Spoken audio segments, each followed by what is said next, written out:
Прывітанне! Мяне клічуць Маша. А мяне Саша. Мы займаемся ў палацы дзяцей і моладзі, які размешчаны на маляўнічым беразе Камсамольскага возера. Гэта старая частка горада Мінска з багатай гісторыяй. Калісьці тут цякла рака Пярэспа, і ўздоўж яе размяшчалася аднайменнае прадмесце, з якога ўтварыўся адзін з самых старажытных раёнаў нашай сталіцы. Менавіта з гэтым месцам звязана легенда аб паходжанні горада Мінска.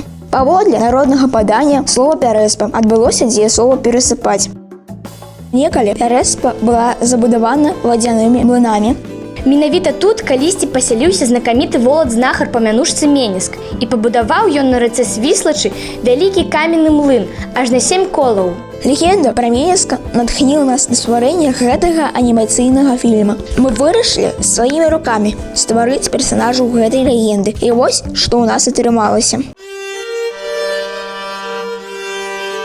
Жыла-была дачка вадзяніка, цудоўная Свіслач. Сваёй прыгажосці і норавам яна славілася на ўсю акругу. Чуткі пра яе дасягнулі нават слыху багоў. Каб вызначыць самага дастойнага жаніха, Свіслач спякла вясельны пірог з моцнага каменя. Яна сказала, што стане жонкай толькі таму, хто разгрызе яго. Многія спрабавалі заваяваць сэрца дзяўчыны, нават сам бог Пярун. Я бог маланкі і грома. Я разбяруся з гэтым хлебам, разаб'ю яго на мелкія кавалкі. Ой, ай, ой, ідзі адсюль, Пярун, не пайду за цябе замуж. Сватаўся таксама і бог Ярыла. Я Ярыла, бог сонца і агню, я спалю гэты хлеб. Ой, ай, Ідзі адсюль, Ярыла, не палохай дачку. Многія дробныя багі засталіся без зубоў, але пірог так і не раскусілі.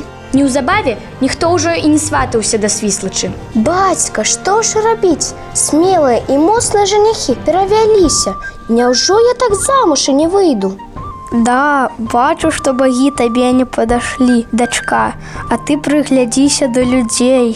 Ці чуў ты, сынок, што цудоўная нявеста Свіслач чакае свайго жаніха? Ці не паспрабаваць табе разламаць той каменны хлеб дачкі вадзяніка?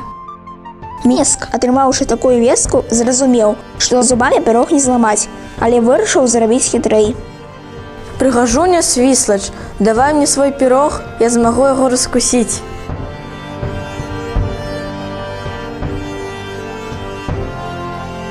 Так смелы і кемлівы волат Меніск узяў у жонкі прыгажуню Свіслач. І згулялі яны пышнае вяселле, паклікаўшы на яго багоў і людзей. Рэшткі таго каменнага хлеба маладыя з'елі разам у дзень вяселля. Калі Свіслач стала жонкай Меніска, то справы на млыне з такой гаспадыняй пайшлі яшчэ лепш. Іх сям'я разрасталася, селішча расло з кожным днём. Наваколле свіслачскай зямлі напоўнены самымі фантастычнымі апавяданнямі пра сілу Меніска. Кажуць, што ў яго млыне мука малолася не з хлебных зерняў, а з камянёў.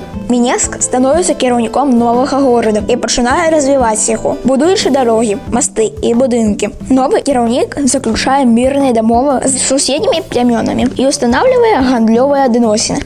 Ад імя Волаты і пайшла назва нашага горада, але пазней ператварылася ў Мінск. Пазней Мінск становіцца самым буйным і развітым горадам Беларусі, прывабліваючы мноства гандляроў і падарожнікаў. Мы ганарымся тым, што мы тут нарадзіліся і выраслі ў нашым цудоўным горадзе Мінску.